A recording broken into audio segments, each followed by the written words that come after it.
ముట్టడి ఏంటిది? ఎందుకోసం ఈ ముట్టడి కార్యక్రమాన్ని తెర మీద తీసుకొచ్చింది? ఏం చెప్పదలుచుకుంటుంది? దీన్ని ఏమంటారంటే పైచాచిక ఆనందం అంటారు. బీజేపీ పార్టీ చేసేది నేషనల్ ఎలాడ్ కేసు అనేది అసలు దాంట్లో ఏమైనా నిజం ఉందా? కోర్టు ఎన్నిసార్లు చెప్పింది, ఎన్నిసార్లు ముట్టకాయలు వేసింది. ఒక ఎఫ్ఐఆర్ చేయని కేసును ఇది ఒక కేసు. దీని గురించి ఈ మోడీ గారు, అమిత్ షా గారు దేశమంతా ఒకటై కాంగ్రెస్ పార్టీని ఇబ్బంది పెట్టాలి, సోనియమ్మను, రాహుల్ గాంధీ గారిని ఇబ్బంది పెట్టాలని.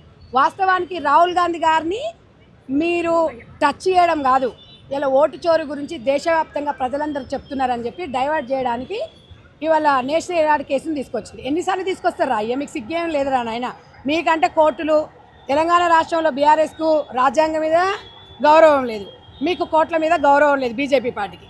మాకు కాంగ్రెస్ పార్టీకి రాజ్యాంగం అన్నా కోర్టులన్నా గౌరవం ఉంది. మేము కోర్టు ద్వారానే కొట్లాడతాం. కోర్టు కొట్టేసిన కేసును తీసుకొచ్చి అమ్మని తీసుకొచ్చేసి వాళ్ళిద్దరిని తీసుకొచ్చి ఇంటరాగేషన్ చేసి టార్చర్ చేయడం అనేది అది బీజేపీ పార్టీకే, వాళ్ళ చిత్తశుద్ధికే వదిలేస్తున్నాం. నికాసైన పార్టీ గాంధీ కుటుంబం అనేది త్యాగాల కుటుంబం. ఇలా బీజేపీ పార్టీకి చిత్తశుద్ధి, సిగ్గు, శరం ఏమన్నా ఉంటే నిజంగా ఆడ మనీ ల్యాండింగ్ జరిగింది అనుకుంటే మీరు ఆరోపించారు కదా, అది నిరూపించాల్సిన అవసరం ఇవాళ మోడీ గారి మీద, ఇవాళ అమిత్ షా గారి మీద ఉంది. మీరు ఏం చూపించండి, ఊరికనే మీరు వచ్చి చెప్పినంత మాత్రం దేశంలో ప్రజలు ఎవరు నమ్మరు. నాకు ఒక్కటే గుర్తుకొస్తుంది తమ్ముడు, దేశంలో బ్రిటిష్ పాలన ఉన్నప్పుడు దేశంలో బ్రిటిష్ వాళ్ళు భారతీయులను ఎట్లా అణిచివేసిండ్రో, మొత్తం మేమే కర్త క్రియ కారణంగా చేసిండ్రో అదే అడుగుజాల్లో బీజేపీ పార్టీ నడుస్తుంది. ఇవాళ కాంగ్రెస్ పార్టీ కార్యకర్తలు అణచివేయాలి, కాంగ్రెస్ పార్టీ ఉండొద్దు, నామరూపాలు చేయాలి అంటున్నారు. కానీ బట్టలో నిప్పును పెడితే బట్ట కాలి మాడి మసైపోతారు మీరు. ఇవాళ వాళ్ళు అంతే, వాళ్ళు అవసరం అనుకున్నప్పుడు అంటారు. ఇప్పుడు ఓటు చోరీ గురించి చెప్తున్నారు కాబట్టి దీన్ని తెర మీదకి తీసుకొచ్చారు, ఏదో రకంగా చేస్తున్నారు. నేను అనేది ఏంటంటే చట్టాల మీద గౌరవం ఉంది కాబట్టి వాళ్ళు ఎఫ్ఐఆర్ చేయని కేసుని వాళ్ళు ఏం చేయడానికి ఉండదు. పైచాచిక ఆనందము పొందడానికి ఇట్లా రాజకీయంగా లబ్ధి కోసం చేస్తారు తప్ప ఎందుకు అనంటే ఇదే ఇప్పుడు జాతీయ ఉపాధి పథకం అనేది ఇవాళ బలహీన వర్గాల కోసము గ్రామీణ ప్రాంతాలలో ఆ కార్యక్రమం అది పెడితే దాని పేరు తీసి పేరు మారడం వల్ల వీళ్ళకి ఏమైనా లాభం ఉందా? ఇప్పుడు వాళ్ళు ఏమంటారు, రావణ పేరు ఉండడం వల్ల అట్లాగా సరే, మీకు ఆ పేరుంటే మీకు ఏం నష్టం జరిగింది మరి అది చెప్పండి. ఇప్పుడు ఆ పేరును తీయడం అనేది దానివల్ల మీకు ఏం లాభం జరిగింది, మీకు అంతకుముందు ఉంటే నష్టం ఏం జరిగింది అనేది వివరించాలి. ఇది పైచాచిక ఆనందం అంటారు. గాడిద కొడుకులు, బీజేపీ నా కొడుకులు ఒక్కటే చెప్తున్న ఓటు చోరీ. మా రాహుల్ గాంధీ గారు చెప్పిన విషయము తెలంగాణ రాష్ట్రంలో సర్పంచ్ ఎలక్షన్లో మాకు బయటపడింది. నిజంగా మీకు చిత్తశుద్ధి ఉంటే ఇవాళ 12,700 పైచిలకు గ్రామ పంచాయతీ ఎలక్షన్లు అయితే 500 గెలుస్తారు. సిగ్గుందా, శరం ఉందా? మొక్క ఎడబెట్టుకుంటారు బండి సంజయ్ గారు, మన కిషన్ రెడ్డి గారు. గ్రామీణ ప్రాంతాలలో ఎవరైనా ఒక కార్యకర్త నన్న బీజేపీ పార్టీలు ఉన్నారా? మరి ఓటు చోరీ అనేది కరెక్టే, ఎందుకంటే ఈవీఎంలు ట్యాంపర్ చేయలేదు, మేము చేయలేదు, ఈవీఎంలు మేము ఏం చేయలేదు అన్నారు కదా. గ్రామీణ ప్రాంతాలలో బ్యాలెట్ పద్ధతిలో ఎలక్షన్ జరిగింది కాబట్టి ఇలా కాంగ్రెస్ పార్టీ 70% గెలుచుకోగలిగినాము. ప్రజలు మా వైపు ఉన్నారు. మీరు బ్యాలెట్ పేపర్లను కాదు ఈవీఎంలను నమ్ముకొని ఓటు చోరీ చేస్తున్నారు కాబట్టి అక్రమంగా దేశంలో మీరు అధికారంలోకి వచ్చిరు తప్ప ఎప్పుడైనా కాంగ్రెస్ పార్టీకి అధికారం ఉన్నా లేకుండా ఒకేలాగుంటుంది. రాహుల్ గాంధీ గారిని టచ్ కూడా చేయలేరు, దేశం అతలాకృతం అవుతుంది. ఇది ఒక్కటే నేను ఇవాళ చెప్పదలుచుకున్నా. తెలంగాణ రాష్ట్రంలో జరిగిన సర్పంచ్ ఎలక్షన్లకి ఎవరు జవాబుదారి? BJP party. 2 సెంట్రల్ మినిస్టర్ ఉన్నారు, సిగ్గుండాలి మీకు. 500 సర్పంచులు గెలుస్తారు మీ మోకాలకు, మళ్ళీ ఏందో పెద్ద పెద్ద మాటలు మాట్లాడతారు. మీరు ఏదేదో అంటే మీరు రాజకీయంగా ఎదుర్కోలేరు, దొంగదారిలో దొడ్డిదారిలో వస్తారు. మీరు ఈ రకంగా చేసుకుంటూ పోతే మరి 100 సంవత్సరాలైనా మరి అధికారంలో ఉంటారు. ఇట్లా దొంగదారిలో పోతే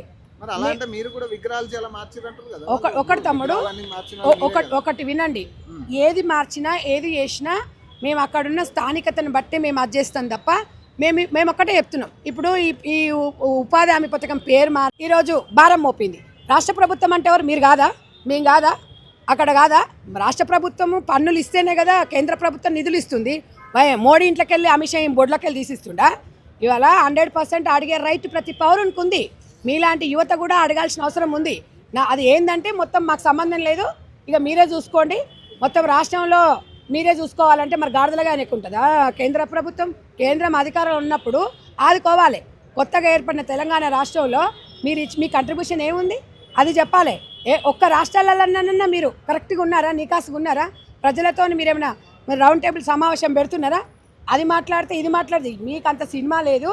బీజేపీ పార్టీ అనేది తెలంగాణ రాష్ట్రంగా దేశంలో ఇట్లా ఓటు చోరు చేస్తే అధికారంలోకి వస్తుంది తప్ప బ్యాలెట్ పరంగా వస్తే మాత్రం నిజంగా కూడా 100 బంపర్ మెజార్టీతో కాంగ్రెస్ పార్టీ అధికారంలోకి వస్తుంది. నేను ఒక్కటే చెప్పదలుచుకున్న, దొంగలు లంగలు ఏదైనా ఉందంటే ఇలా బీఆర్ఎస్ పార్టీ వాళ్ళ బతుకులేందో బయటపడేయాలా. వినమని అన్నారు కదా మీరు, కాంగ్రెస్ పార్టీ కాకరిస్తుంది గ్రామాలలో అన్నారు. ఎవరిని కాకరించి ఉంచిందో మీ ముఖాలు ఎడబెట్టుకుంటారో తడిబట్టేసుకొని ఇంట్లో పడుకోరి. ఇలా మేము కాంగ్రెస్ పార్టీ 70% దాదాపుగా సర్పంచ్లను గెలిపించుకున్నారు.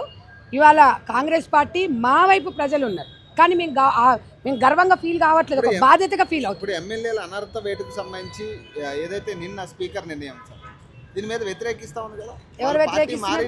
BRS వాళ్ళు వ్యతిరేకిస్తారయ్యా. నువ్వు కాదు, నువ్వు కేటీ రామారావు అంటున్నాడు కదా, నీకు సిగ్గుండావయ్యా? నువ్వు టీడీపీ పార్టీ వాళ్ళను మా సబిత సరే టీడీపీ పార్టీ మొత్తం విలీనం చేసుకున్నావు. కాంగ్రెస్ పార్టీలో నుంచి 12 మంది ఎమ్మెల్యేలు ఎట్లా తీసుకున్నావు? సిగ్గులేదా నీకు? కాదు, సబితా ఇంద్రారెడ్డికి కాంగ్రెస్ పార్టీలో గెలిచినామని తీసుకుపోయి మంత్రి పదవి ఇచ్చినప్పుడు నీకు సిగ్గు లజ్జ ఏమనిపించలే? ఇవాళ మమ్మల్ని అడుగుతున్నావు? సిగ్గు శరం ఉండాలా కొంచెమన్నా. ఏం మాట్లాడతారవయ్యా మీరు? అంటే మీరు చేస్తేనేమో సంసారం, ఇంకొకటి చేస్తేనేమో ఇంకొకటి, అంటే అది కూడా మమ్మల్ని అంటారా? అడగండి, పార్టీ ఎందుకు మారిర్రో. మమ్మల్ని అడిగితే మేమేం చెప్తాం? పార్టీ ఎందుకు మారిర్రా, మారలేదా?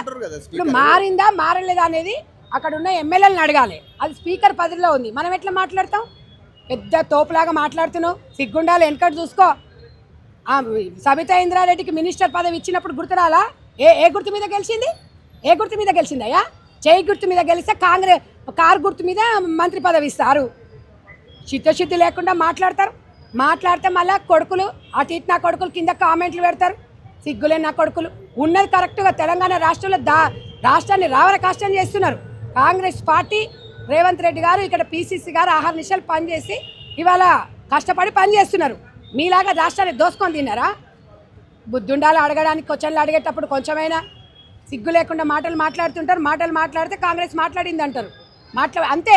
మీరు మాడుతున్నప్పుడు మాలాంటి సమాధానం చెప్పకపోతే మీరు ఇట్లాగే ఉంటారు. ఇవాళ 100% కాంగ్రెస్ పార్టీ ప్రజల్లో ఉంది, ప్రజల గుండెల్లో ఉంది. మేము ఇస్తాను హామీలను 100%. మేము ఇంకొకటి 2 ఉన్నాయి, 100% అవి కూడా ఇప్పుడు బడ్జెట్లో పెడుతున్నాము. ఈ 2500 పెన్షన్ ఏదైతే ఉందో అది కూడా పెన్షన్లు, కొత్త పెన్షన్లు కూడా వస్తాయి. తెలంగాణ రాష్ట్రంలో ఎవరు కూడా ఇబ్బంది పడొద్దు, అందరికీ వస్తుంది. కొంచెం లేట్గా అయినా కూడా మీకు అందరికి వస్తుంది. మీరు అటు ఇటుగాలోనే మాటలు నమ్మకండి. కాంగ్రెస్ పార్టీ ప్రజల వైపు ఉంటుంది, ప్రజలు కాంగ్రెస్ వైపు ఉంటారు. Thank you.